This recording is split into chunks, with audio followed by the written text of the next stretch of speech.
an outline either.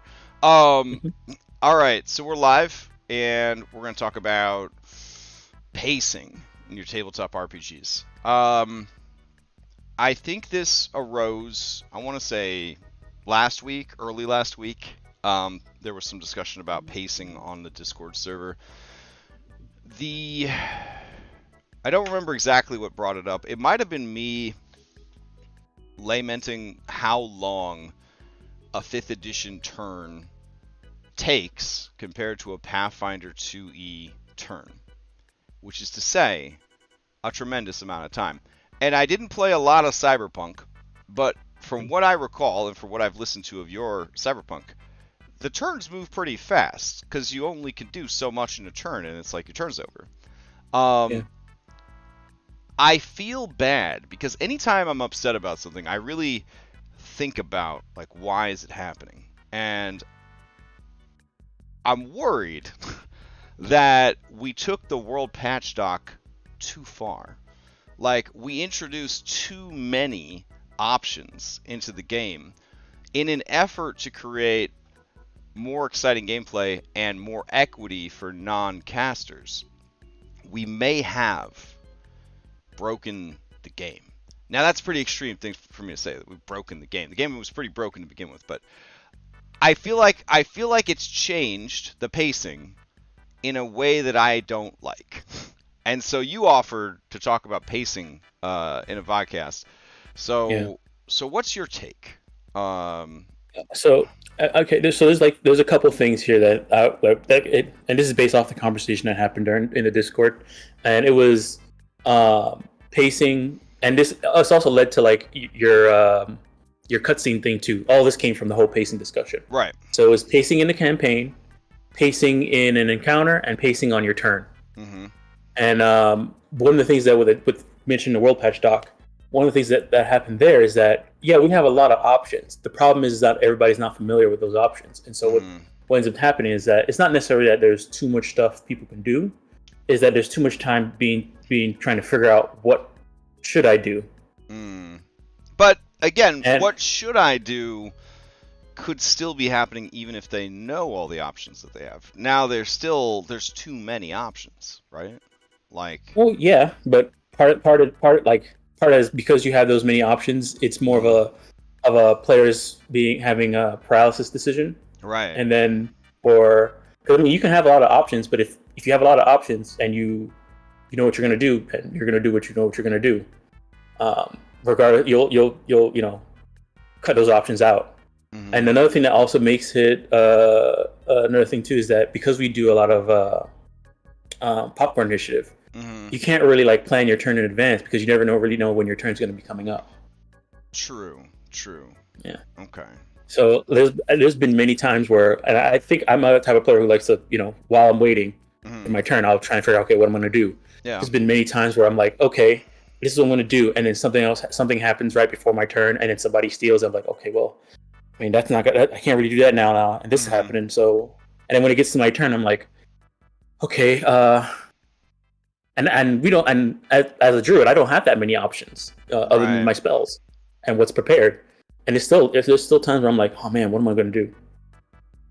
And so part of that, there's a lot of variables that can lead to that. It's you knowing what you want to do in your character, your personal ability to make decisions and not freeze under, not have decision paralysis. Yeah. And then also how difficult the encounter is. Okay, I could kind of see that. The tougher the encounter, the more there is to lose, the more that's on the line. Yeah. Okay, yeah, I kind of get that.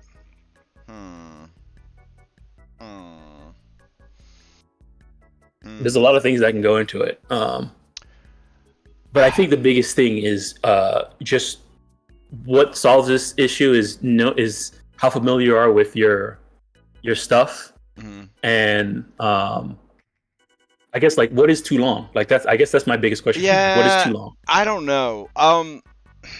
Okay, so I don't want to talk about any of the plot points of Baldur's Gate 3, but Baldur's Gate 3 is, in a way, Dungeons and Dragons, right? It's a homebrew Dungeons and Dragons game. Solasta is Dungeons and Dragons, we could argue, right? It's tabletop, right? It's sped up, right? It's sped up with the computer taking care of the dice rolls, the math, the application of bonuses, remembering reactions. It's sped up, right?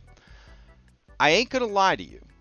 Towards the end, when Lars would go to take his turn, I would like, and when you would go to take your turn, I would just be like, oh my god, because like you guys just could do so much. Like your build could attack twice, 2 bonus actions, multiple ways of moving between innate flight and incredible jump speed and everything else.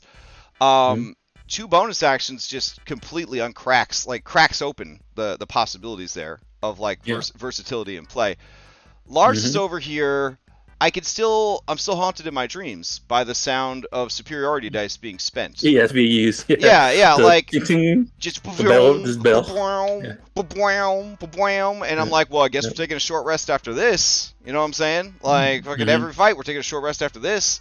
But like, it took too long. It took too long, man. Like, I don't know. I haven't played Pathfinder all the way to 20. I don't feel qualified to make comparisons yet of all of Pathfinder versus all of D&D. But from the Pathfinder I've played, man, I don't want anyone, including myself, to have time to make a goddamn sandwich before the turn comes back up. If you have time to make a goddamn sandwich, the game is moving too slow. If you got time to go to the bathroom between turns, the game is going too slow, or you're peeing too fast and you're going to mess up your prostate or whatever is in charge of the peeing. Like, so, you know what I'm saying? Like, I'm just, like, I want my turn to come around in less than 5 minutes. I want it to come around in less than 5 minutes, Dom. I don't want to wait 10 minutes for my turn. I definitely don't want to wait 15 minutes for my fucking turn. But, like, high level 5th edition D&D, you're going to get real good at making sandwiches. Let me tell you. Like, active initiative is going to help. Like, speed things up. It's crazy to say this. I think it's actually going to speed things up a little bit because you're going to be near the keyboard because you don't know if, like, the turn's going to immediately be passed back to you or whatever. But it also makes... I feel like it does both. I think then it kind of is the same depending on the thing because your turn's going to come up more often, but you're going to spend more time on your turn. Yeah. So, I don't know, man. Like, I'm not saying that Pathfinder's a better game. They're good at different things, okay? But I am saying that whether I'm playing active initiative, whether I'm playing set initiative, whether I'm playing in person, partially automated, or fully automated, 5e takes longer. The turns take longer, in my opinion, than they do in Pathfinder. I mean, we could get a stopwatch out if we really wanted to.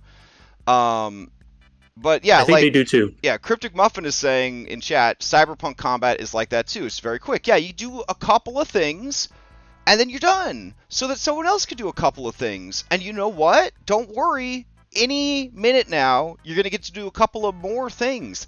That is better pacing than listening to Lars use all his fucking superiority dice and make 9 fucking attacks. I don't need that. Like, you don't need to make 9 attacks in one round. It's the dumbest shit I've ever seen. Like,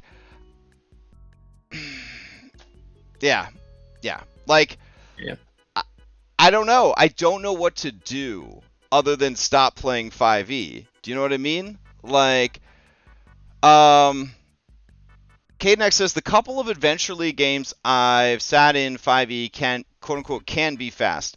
Okay, Cadenex, you're talking about something that's not even like real D&D. No offense to you Adventures Leagues people out there. But that's like saying you went to a chess tournament and they played chess faster than when you play chess against your little brother or your grandpa. You know what I'm saying? Like, people that play Adventures League, they're there to play fucking Dungeons & Dragons. You know what I'm saying? They're there to show off builds, test out builds. They're there to play some D&D. They're either obsessed with the mechanics and they want to show off those mechanics and be total badasses, or they're so busy that they can't even find or form a group of their own and they're just popping in to play some Dungeons & Dragons. They don't got time for slow turns. But that kind of segues us into what you were saying earlier, Dom, about personal pacing. Do you know what I mean? Personal pacing. Yeah. There were times during our BG3 playthrough, and there's been times where me as a player, where I'm just like, yeah, I don't know what to do. We're in a real bad situation. I don't know what to do. Like, it's real bad out there. Or I'm real tired because I worked at 6 a.m. and now we're playing till 1 in the morning, and I'm fucking tired. I don't know what to do. So there is that as well. And yeah, the more stressful the fight is, you're like, I only have this one turn to save everyone's life. Obviously, that turn is going to take a little bit longer. But there are players, and we will not say any of their names, because everyone knows who they are, and they know who they are, that every turn is treated like the last turn they're ever going to take. You know what I'm talking about. And it's like, you can't play like that. Do you know what I'm saying? Like, we don't have time to treat every turn like it's the last turn. You can have an ineffectual turn. You can have a turn where you didn't use all of your action economy. You can have these turns, and the game will keep going, and no one is going to be mad at you. Like, I swear to God. I feel like, and this is probably an issue with 5e, is with that, because that's supposed to be the idea, is that yes, you can have a turn, you'll have another turn afterwards. But I feel like with 5e, with how swingy the d20 is in 5e and how small the modifiers are, how loose the math is, and how the monsters are designed in 5e, there's a lot of times where like you know, if a fight is supposed to be only 2 rounds, you're only going to have 2 turns. So I mean, like, those 2 turns are gonna have to be the most important turns in there, because those are the 2 turns that are gonna define this entire encounter. Yeah, I guess, and to use BG3 as the full automation comparison, I'm playing through it not on Tactician with my kid, and I don't know of any fights that really last longer than 2 rounds, right? Because it's normal D&D. It's not Tactician. They're not kiting with their ranged attackers. They're not like running around corners so that they don't get hit after they like attack you. They're not shoving you away so that they can run away without doing a disengage. They're not buffed up with like more hit points than they're supposed to have. When I was playing Tactician, I felt like most of our combats went about 4 rounds, sometimes more. But when I was not playing Tactician, they went about 2 rounds. So the standard kind of D&D thing. So yeah, I get that, and I don't like it. I like how Pathfinder 2 fights take 6 to 8 rounds. Yes, and the reason why is because everybody is on that playing field of, everything I do, I only can do so much with the 3 action economy. I can only move this many feet. I only can open this door. I can only pick up this one thing. You know, and everybody's limited to that. Everybody, including the monsters. And so the whole entire game combat is paced around that. In Cyberpunk, you only can do 1 action, and stowing your weapon is an action. Right. Picking up an item off the ground is an action. Grabbing somebody is an action. If you wanna shove the guy, you have to wait till your next turn. And how exciting is that? You know? We're at the edge of the building. I get grabbed by like the enemy solo. And I know that his next turn, I'm going off the building. So now people are like, oh God, we got 1 action to try to stop him from throwing him off the top of the roof. But in fucking Dungeons & Dragons, they're like, well, first I grab him with my first attack, which can be converted into a grab action. Then I use an improvised throw action to throw him off the roof. By the way, I've got 1 more attack and an action surge. I'm also hastened with flight, so I have 120 feet. So I'm going to fly down and catch the dude, and then fly back to the top, and I'm going to throw him off again a couple more times. Oh, and I didn't use my bonus action yet. DM allows potions as a bonus action, so I guess I'll drink one of those too. Okay, now my turn's over. And it's like, Jesus Christ. You know what I'm saying? Like, there's no... if they were able to do all of that within the 3 minutes. Yeah, and that's the thing. Like, nothing. No one can do that. Nothing about the 5e combat system makes any fucking sense to me anymore. Yep. Like, I wish I had never played Pathfinder 2 because I am starting to hate playing Dungeons & Dragons, Tom. Like, it's getting real bad, man. Like, at first, I didn't like it because I'm an old guy, and, like, that's my default, right? Like, I don't like new stuff, right? Yeah. But then, well, you didn't have to agree so fast. But, yeah, that's the thing, right? Yeah. And then, every week, as a player and as a DM for two games, I like it more and more and more. I don't even mind fucking fighters anymore. I don't care. I don't care anymore. Yeah. Do you know what I'm saying? I've had many times I've had a conversation with Remy about fighters. Yeah, like in Pathfinder. I just don't care anymore. Like, everything else that they're delivering is making me pretty happy, and everything that I'm dealing with in 5e is making me pretty sad. Like, I don't know how to fix it. Honestly, I don't even know how to fix it other than to just get through it. Like, you can't just tell people in 5e, yeah, you guys are doing too much. Because there's no equity between any of the design. I can't tell the fighter, you're only allowed to make one attack anymore, while I still let the spellcaster literally be God on Earth. Mm-hmm. You know what I'm saying? Like, that's all they have. All they have is rolling a lot of dice. That's it. Yep. That's it. That's all they have. I can't take that away from them. But, like, now it's like, it feels like a fucking eternity. Like, waiting for, like, people to finish their turns. I'm so upset with myself because I feel like I've lost all of my patience for how slow the 5e turns are in comparison. And it's getting harder every week. And it was getting hard at the end of Baldur's Gate, man.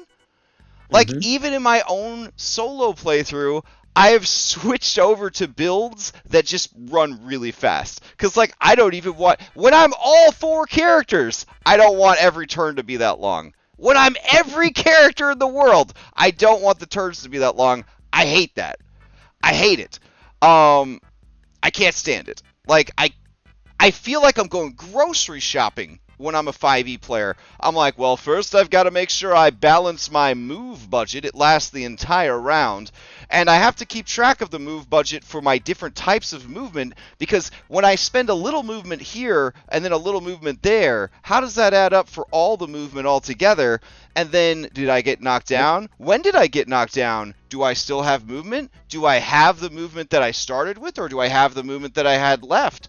And then, like, I want to make sure I use my bonus action. I don't want the good players in the group to think I'm slacking. I got to make sure I come up with some bullshit to use my bonus action on. And then I've got to make sure that my action is the best fucking action it could ever be, because I'm going to have to wait 10, 15, 20 fucking minutes for my turn to come back around. So I want to make sure it's the best goddamn action I can get. I'm going to try to wheedle some advantage out of the DM, because God forbid I fucking miss. And then I have to come back. Hey, yeah, you know what I'm saying?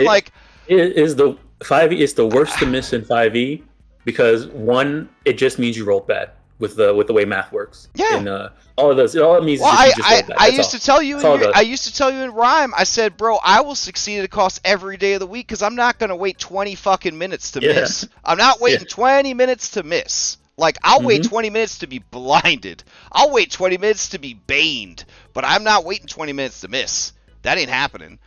Yeah. Oh man, we got a lot of chat tonight. Uh-oh. Let's see. Let's scroll up. What we got here? Okay. Cryptic Muffin says the only thing that takes a while in Cyberpunk is net running. From what I've heard, net running is kind of the weakest part of the design for Cyberpunk. I will say this. The problem is that they don't have a lot of adventure support for net running. Yeah. And so the idea is net running is supposed to happen during combat. That's the way they want it. And we had discussed this in a previous VODCAST where the ideal would be to have an NPC handle those duties. Because there's not necessarily. I think it's very fun to have a player do it. And one of the examples is when we did the Red Chrome Cargo one shot that I did. We had a net running there, and that person was net running during combat. And at that point, it was really good because they were helping. Mm-hmm. You just have to make sure as a GM, you have to make sure the environment supports it. Gotta always include. Also, like having a rogue that loves picking locks. You just gotta throw lock shit in there just so that they can have locks to pick. Also, make sure your net runner knows what they're doing. Is that? Cadenex is in chat. Was that directed at Cadenex? Is that... No. Okay. That's it. Like right. It makes it take longer when the netrunner doesn't know their what they have on their deck. Okay. Which makes sense because it's new. A lot of people are playing it new, so it's just a matter of getting familiar with it. Laramis Lamal says, I like the mechanics of Pathfinder 2 more, but I'm finding it's taking me 4 times as long to learn because of the sheer bulk of information. Absolutely, dude. It feels like I'm taking college courses trying to learn Pathfinder 2. I ain't gonna lie. I'm not an incredibly smart guy. I finished college. I got a decent job. I don't know. I'm not stupid, but like Pathfinder 2, man. The combination of the highbrow writing and having to look up vocabulary words just to learn the goddamn rules, it's elevated. It's elevated. Unnecessarily so. Like, they need to hire some dumb people to write for the rest of us dumb people. Like, to kind of translate from smart person to dumb person. I think that would speed up the learning process tremendously. But there's just literally a rule for everything. And so... it's taking a while, but I feel that it's worth the effort. I am enjoying the payout from that. Kidnex says, about that, one thing I really like about the learning curve of Pathfinder is because there's a rule of everything. Like, I don't necessarily need to know all of them at the right time. Mm-hmm. Like when it comes up, it's been set up pretty well that because of this like tag system and how systematic it's set up, it's really easy to like. Okay, how do we do this? There's probably an action for it. Let me just look up that action. Yeah, I mean, you just have an extra monitor, and you have archives of Nethys open constantly, and you're just constantly looking up the rules, and the rules are very clear. You don't have to read a huge paragraph to find the one rule that you were looking for, 5th edition D&D. It's all like clearly labeled exactly what they do. Kinnick says, maybe game advertisements need skill levels. At MagicCon, people would advertise their commander takes based on how good your deck is. I can see that. And I would definitely say that for anybody that's starting a group, you definitely want to talk to the players, even before session 0. Find out where everybody's skill level is, where everybody's comfort is, where everybody's proficiency is. Because, you don't want me to sign up for your game, and then you have your 9-year-old brother who's never played D&D before. You know what I'm saying? Like, that's not the game I signed up for, right? Like, if you told me up front, hey, my 9-year-old brother's going to play, he's never played before, we're going to use this as a teaching opportunity to teach him D&D, I would be like, oh, that's fun, let's do that. But if you advertise like, this is a level 12 plus D&D game, we're going to be doing high level shit, it's going to be crazy. First of all, I would never sign up. But secondly, if I did, I would expect the people signing up are ready to play level 12 plus Dungeons & Dragons. Like, that would be my expectation as a player signing up for that game. So again, managing expectations of the group before they join so that they know, hey, this is not only a bunch of new people, but for whatever dumbass reason, we're playing level 12 plus gameplay. So the turns are going to take a while. And then I would be like, have fun with that. I would never play in that game. Ever. But I think that some honesty and some practical assessment of everybody's skill is important. I would like to think, outside of my Pathfinder games, where everyone, including myself, is relatively new, in my D&D games, the games I'm running, I think I only have veterans to the game now. So, I don't know why some of the turns are taking so long, other than maybe they've always taken that long, but my perspective has shifted, because now I'm playing 3 times a week a game that moves 3 times as fast. Yep. Yeah. I think that's it. Yeah. Cryptic Muffin says, my hot take is PF2E isn't super difficult to learn if you approach it a certain way. It can be overwhelming if you try to tackle it all at once, but that's the same thing system. Yeah, true. I agree. Then a Pathfinder kid showed up. Butler Log says, well, he heard us talking about Pathfinder. Ninzard curses the Pathfinder fighter, or maybe the 5e fighter, because they're both kind of in trouble in this particular stream. The 5e fighter taking way too long in D&D, and the Pathfinder 2 fighter existing at all. Lexea says, there's a Foundry mod that can establish turn timers. I have seen this mod, and it will actually auto-pass your turn, like fucking speed chess, if you don't finish your turn before the timer goes off. I have, in my IRL games, when I was a much meaner guy, I have done that. I've had an egg timer in my D&D kit for in-person D&D, and if they start taking too long, I just set the timer down right on the table where they can see it, and if they ain't done by the time that timer's done, turn's over. Like, we got a game to play. We can't be doing this. It's not easy, but as I point out all the time, the DM is not there just to be a friend at the table. The DM has agreed to be the referee for the game. If in a sports ball game, the referee was like, it's okay, take as much time as you need, no one would watch sports, right? It would be like pretty bad. Like you've gotta keep the game moving. You gotta keep the game moving.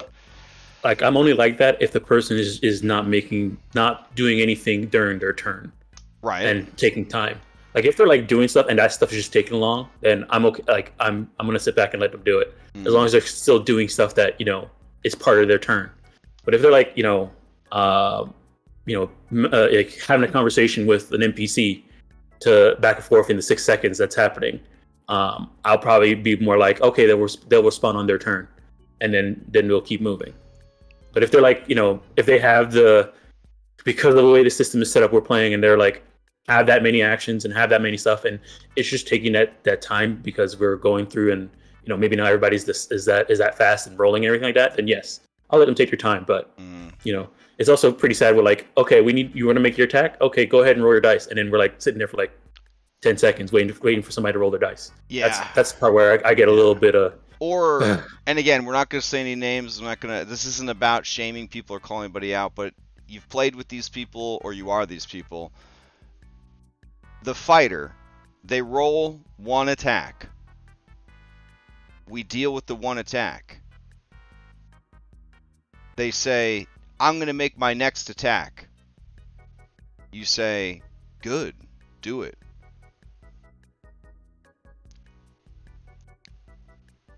They make the next attack. They process the attack. You pray to baby Jesus for patience. You say, anything else? And then they say, I'm going to make my third attack. And then you just cry quietly into your muted microphone. Yeah.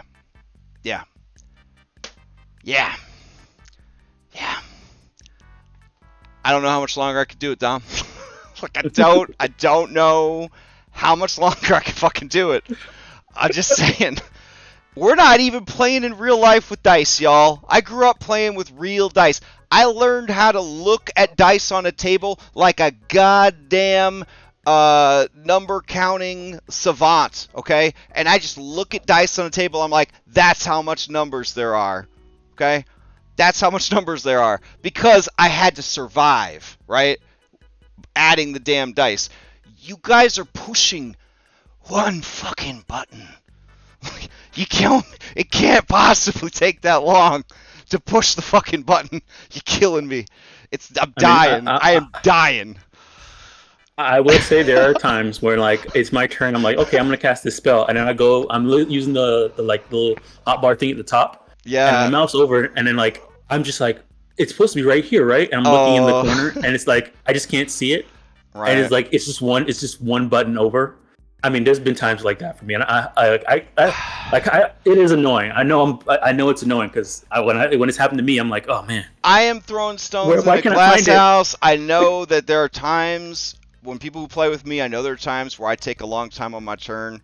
The only game I'm playing right now, I'm playing a summoner. It has a robust action economy. It required me to learn a lot of different systems and manage them all at once. I still feel, I'm not bragging here, I still feel like my turns didn't take very long. Like, you can do this. Like, learn the fucking character, play the fucking game. Like, yep. And that's the thing. That's what I was talking about. Where it's about you got to know what you're doing. Yeah. Like there's about. I mean, the DM is prepping. Player do a little bit of prep too and understand your character. Know your combos that you want to do, and know where your buttons are, and look at your character sheet. Know if we're always asking for this type of check, and that's the check that you always do. Know where that button is. Yeah. Yeah. I mean, we could build. If you're always attacking with one weapon, make sure you know where that button is to attack with that weapon. There's hotbars, there's hotkeys, there's like anything and everything you could possibly imagine. We got so many ways to click of the button. Just click of the button. If you have a complicated build, honest to God, make yourself a cheat sheet. Make yourself a flowchart. Like, there's nothing wrong with that. I've got a flowchart for my character in Pathfinder 2. It says, this is what I do after a long rest, and this is like a good turn. If I can't think of anything else to do, it tells me like, this is a good turn to take if you can't think of anything else to do. It ain't bad to think of this stuff, Like, I don't know. I compare like D&D, again, tabletop in general. There's different ways to do it, right? You got the beer and pretzels crowd.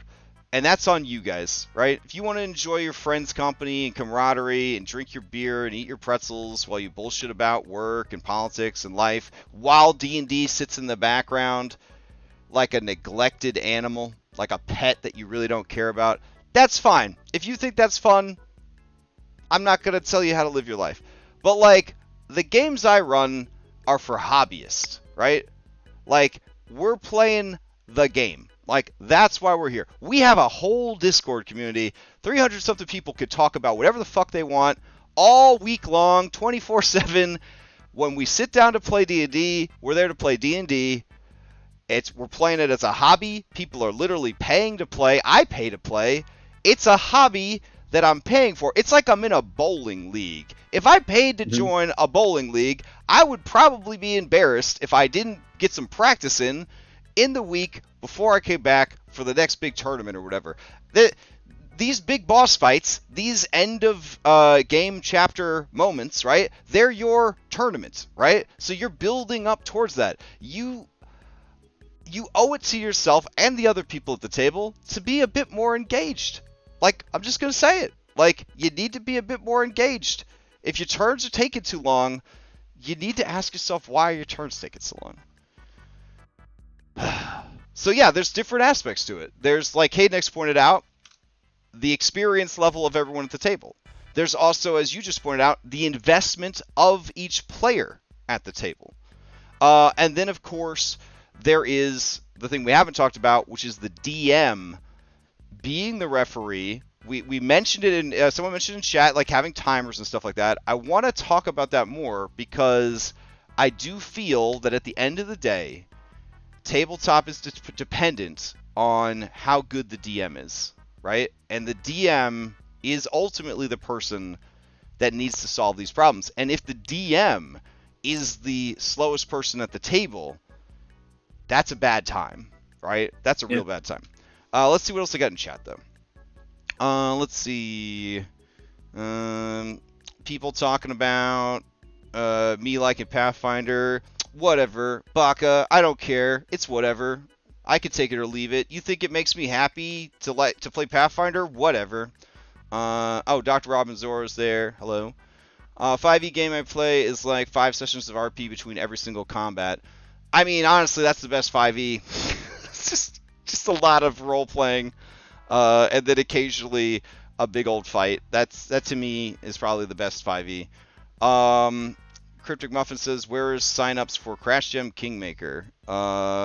Check back in the new year. I regularly get 8-round story combats in Pathfinder 2e, and it's both tense and fine. When you folks talk to me about Giphy Glyph fights lasting 10 rounds or whatever, I absolutely despaired. I don't know, man. Those early day Giphy Glyph fights were pretty fucking good. I'm not gonna lie. I will say they lasted that many rounds, but the turns were really fast, and the monsters they were scary, but they didn't do as much damage to the point where you feel like I have a couple turns to survive, so I can take my turns. I can do a turn to run away and get in position, and that'll be my turn. That's like a 30-second turn. Yeah. You could, and I can hit and not worry about trying to, get as much advantage as I can, because I knew, this is a big stompy monster. They have a really low AC. I'm gonna probably hit. They just have a lot of HP, so we might as well just attack.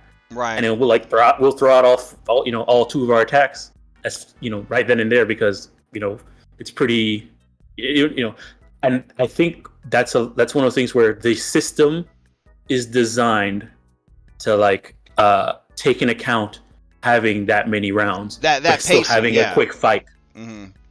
Right, and what we didn't realize at the time, but people were trying to make us realize at the time, was they're like, if you guys are liking the math on Giphy Glyphs, why don't you just play Pathfinder 2? And I'm just like, get out of here! Get out of it! Go away! No one wants to hear what you have to say. Throw rocks at them, chase them off the yard, spray them with the hose. I don't need to hear that shit. But yeah, what you described is part of why Pathfinder 2 has been so enjoyable. Because, different fights feel different based on the type of monster you're fighting and the level differential and the damage outputs and the math and all that kind of stuff. And you have all that is designed to have a fast fight at the table. Yeah. In multiple rounds. Yeah. It's designed to go across multiple rounds, whereas 5e is an arms race, a DPS arms race. Can you kill them before they kill you? Mm-hmm. That's raw 5e, especially at higher levels. Can you kill them before they kill you? Man. All right, let's see. Pathfinder 2 has rules for everything. Most of them are trait-based rules. You can forget a rule. It's more Pathfinder stuff. Abomination Vault's crew. I've been playing Cyberpunk for almost a year, and I still forget where the cyberware you have to equip is located on the sheet. Oof. Let's see. Hey. I mean, I'm still, every once in a while, I open up an NPC sheet, and I'm like, where's the invasion button on this sheet? Right. Only fear I have in Pathfinder 2 is to be the actually player. The MCDM Flea Mortals feels like a spiritual successor to Giphy Glyph. Cryptic Muffin, I would agree. I think that, I'm just going to put it out there, I think that the MCDM crew definitely cribbed Giphy Glyphs hardcore for that content. Or they cribbed 4E, which is what Giphy Glyphs is based on. Because the design of the monsters, the feel of the monsters, and the feel of them on the field, it feels better than raw 5e monster for sure. Let's see, any other comments? Oh, and then Butler Log says, well, I was busy throwing rocks at both the Pathfinder kids and the Giphy Glyph bots. Well, yeah, I mean, you were. Yeah, you were like, 5e's not fun and I hate it, but it's all I have and it's all I'll ever have. but not anymore. Right? I'm too busy and tired to learn anything new, and I hate life. Yep, I remember. Okay, so let's talk about what the DM can do to help with pacing. All right, so I have these things right here. They are egg timers. You can get them for like a couple of bucks on online. If you don't have the mod that was mentioned or don't want to deal with the mod that was mentioned, you can literally just get a egg timer for your desk. You have a timer built into your phone. You could get an hourglass that you turn back and forth. There's a lot of ways that you could be monitoring time. Now, one of the things that I do, and this is not about player turn pacing, and this is not about combat pacing. This is about encounter pacing, and this is about session pacing. I will, when I'm like prepping for like a game, one of the things I say to myself when I'm prepping for a session is to say, all right, where did we leave off? And what are they doing? And what do we think they're going to do? Right? So before I even sit down to run a game, I'm reminding myself where they were, what they're doing, and what I think they're going to do. And I look at the clock, right? I say, oh, this is a 3.5 hour session. What do we think they're going to get up to in 3.5 hours?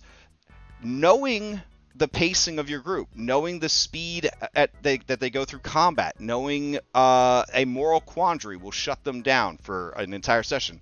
Like, knowing that kind of stuff will help you prep the game, because maybe you don't have a lot of time to prep. So you look and you say, you know what? I don't need to worry, because there's no way that they're going to chew through all of this before the end of the session. Now, sometimes you have to be very active in the timer. This is like when you run a one shot, for sure. When you're running an event-based game like Extra Life or something like that. Or if you have a group that says, hey, we can only play 3 more sessions, right? This happens. Somebody's going off to college. Somebody's having a baby. Somebody's moving overseas. Whatever reason, you've got to end the game in a certain amount of time. This is when you need to start looking at your group, looking at yourself, looking at the whole ecosystem of your table, and figuring out how long does it take us to do stuff. Because that's going to give you a budget to work with when you sit down at the table. If I look at what's left of this adventure, and I know that we only have 3 sessions left, I need to go through and make some hard decisions, right? We can't have every single encounter. We can't have every single boss. We can't have all the rooms in this dungeon. We might have to remove an entire floor of this dungeon. Like, does that happen to you?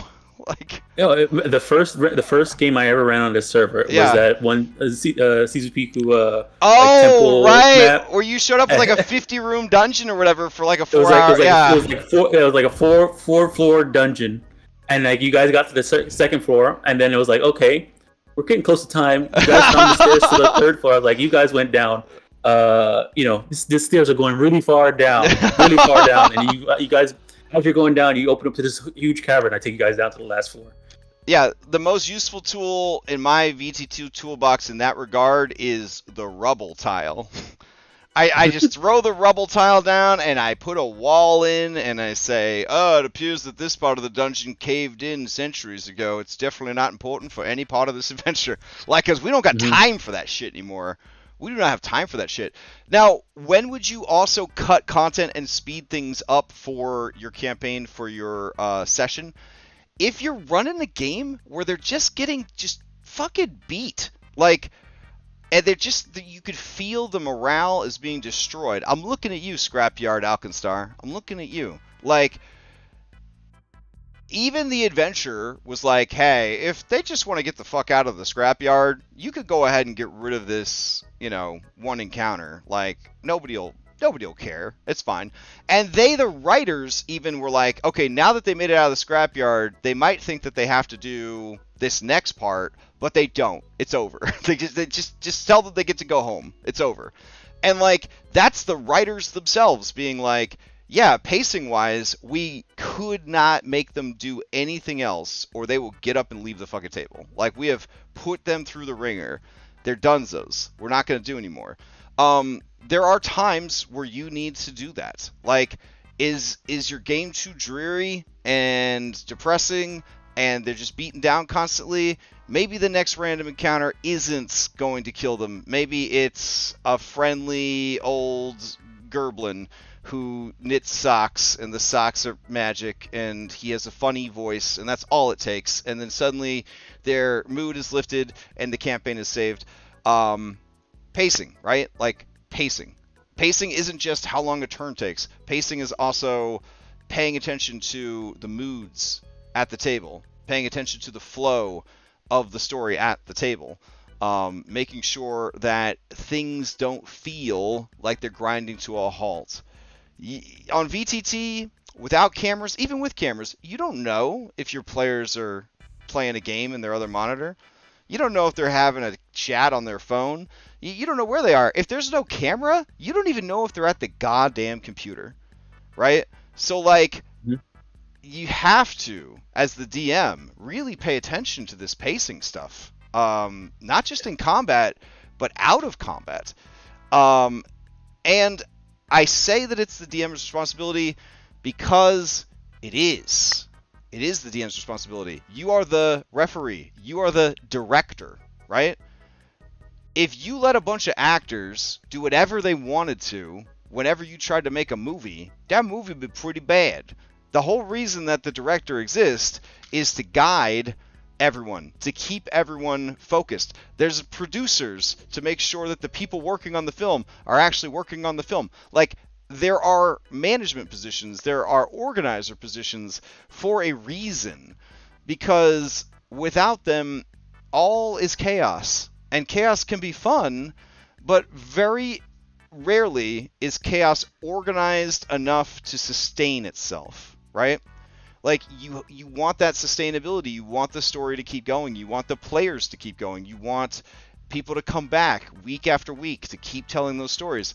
You have to be willing to tell everyone, we need to speed this up. We need to focus on the story. We need to focus on the game.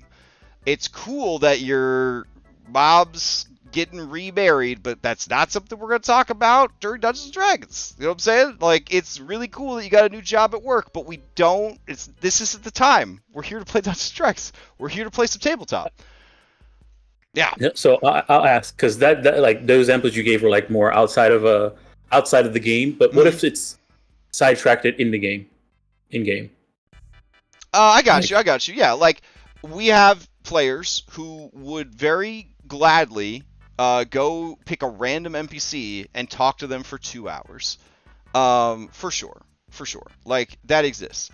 You have to, again, keep that balance, and you also, going all the way back to the whole expectations thing, what kind of game did you advertise? Did you advertise a game that's like brutal, nonstop combat? Well, the people that signed up for that are probably going to be upset if there's 90 minutes of role-playing, right?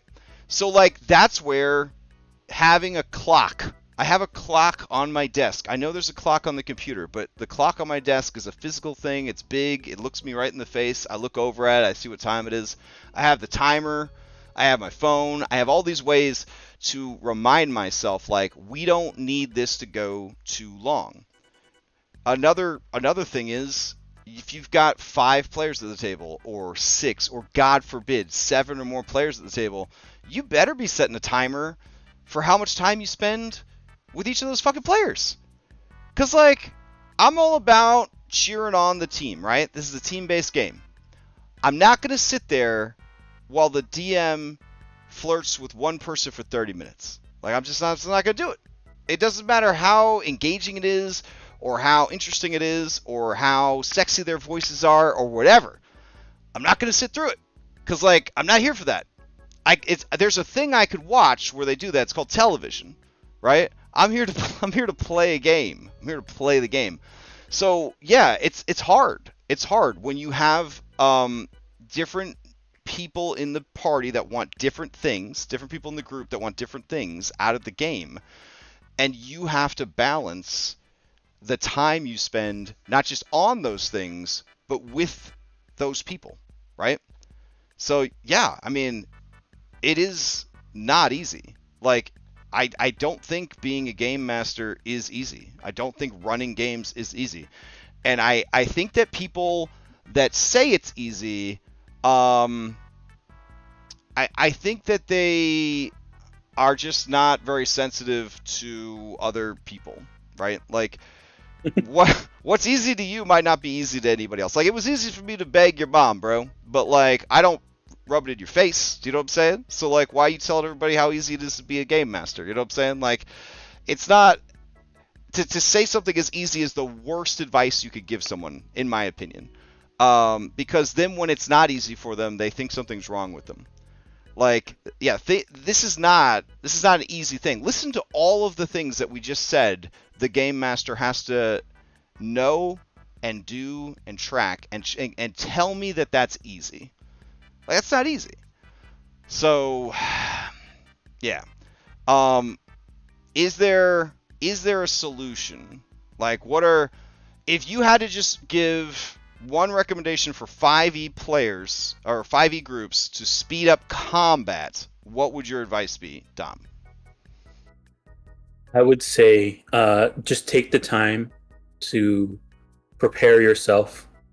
Know where your buttons are on your sheet. Know what you can and can't do on your character. And another thing that also takes up time in 5e is because the everything is so like, may I GM. That also just takes up a lot of time too. Of somebody like, okay, I could probably do this. Hey GM, can I do this?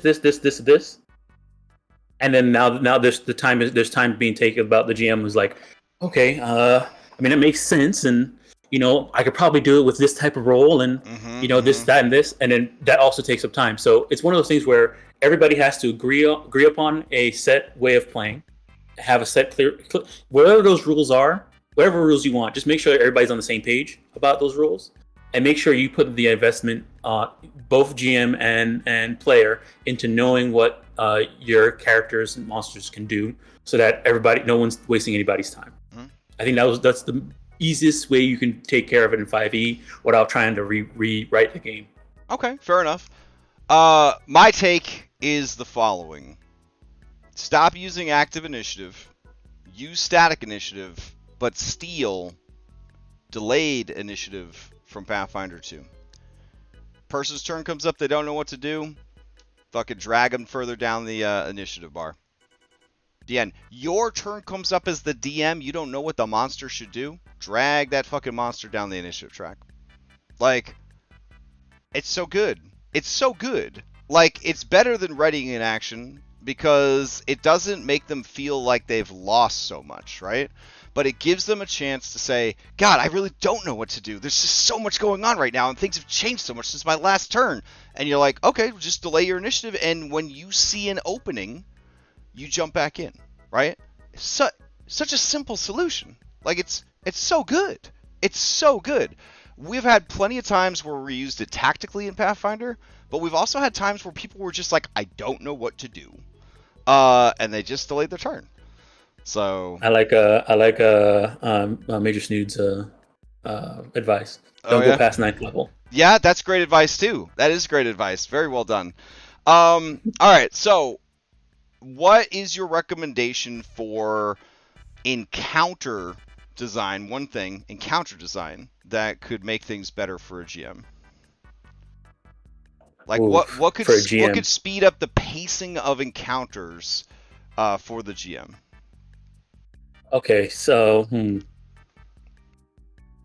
honestly, it all depends on what type of encounter you're designing, and kind of know what you want this encounter to be for the session, like meta wise. Like, do you want this to be like the entire session? Do you want this to be just a quick thing? Do you want this to be more of a point of this? The reason why they're having this encounter is just to lead to the next major plot device or something like that. Knowing what that is and focus on what that goal is, rather than whatever they're gonna have to fight this monster. This monster takes this long. If the point is for them to just learn this information about it, then it doesn't matter if things are taking too long because they keep missing or something like that. Take off the HP and they make the monster. The monster dies or the monster runs away because it feels like it's gonna lose. Whatever you have to do to move along, in order to meet the goal of the encounter rather than just the encounter itself. Okay. Yeah. building off of that, my advice would be remain as flexible as possible on all your encounters. If an encounter in your head seemed like it was going to be the coolest encounter ever, but it's falling flat, don't ride it out to the finish line. Like, accept that maybe, hey, this ain't going so well, and drop it, pull it, have them surrender, have them parlay, have them retreat, like Dom said. Like, don't be afraid to just say, oof, yeah, we burned this one, throw it in the trash, start cooking another one. Forcing everyone through it, that's something they're not enjoying, making them take their medicine, I don't know if that's a great idea. I mean, part of that too is like, if the encounter's getting to that point, just ask your players, hey, it looks like you guys have this in the bag. Do you guys want to? They're going to probably give up. Do you want to just hand wave the rest of it so we can keep going? Mm-hmm. If everybody's is like this whole thing of like no one wants to say something, right? And as a GM, that's probably has to be you, the one. Yep. You're the referee. You're the authority. You're going to be the one to say it. So if it gets to that point where you feel like the encounter is dragging and no one's enjoying it, and there's a narrative explanation for why they would run away, there's your opening. Go ahead, take it. Yep. All right. So that kind of brings us to time. I think that I feel better about the pacing situation and everything, such as it is. I know that I am signed up for a thing, and that it's not the thing's fault that my personal expectations have shifted because of the introduction of new standards, essentially. Mm-hmm. But I would say that each day that passes, I am less likely to ever run 5e again. Like, I would never play 5e again, but I'm less and less likely to even want to run 5e anymore as I experience just that faster pacing that, to me, feels more fun to play and to run.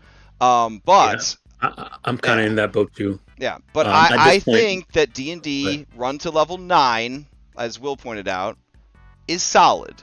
I think it's a solid experience. But after level 9, it's just such a mess. Yeah. What you were saying?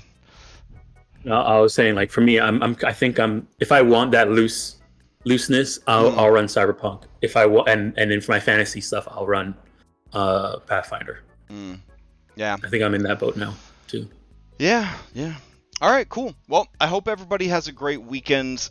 We got our normal schedule of D&D games coming up, but also in 15 days, there will be Extra Life, Kobolds of Chaos, 2 teams of 5 running potentially 9 dungeons in 25 hours or less in an effort to raise their little baby dragon back to the dragon god greatness that it was stripped of, and then a huge rival kaiju battle for dominion over the caves of chaos. This is very exciting stuff here. So chat integration. We're gonna have like voting. You're gonna be able to donate to affect the adventure and to buff the monsters or to buff the heroic kobolds. So it's gonna be a really good time raising money for a very important charity, Extra Life, Children's Miracle Network Hospitals. So yeah, keep that on your radar. If you're not on our Discord, hit me up on Discord for an invite so that you are right there at ground zero. Otherwise, keep an eye on socials, Twitch, YouTube, all that kind of stuff for more information. All right. Anything else, Tom, before we adjourn? Nope, I'm good. All right. Hope everybody has a great weekend, and we will see you next time. All right, take care.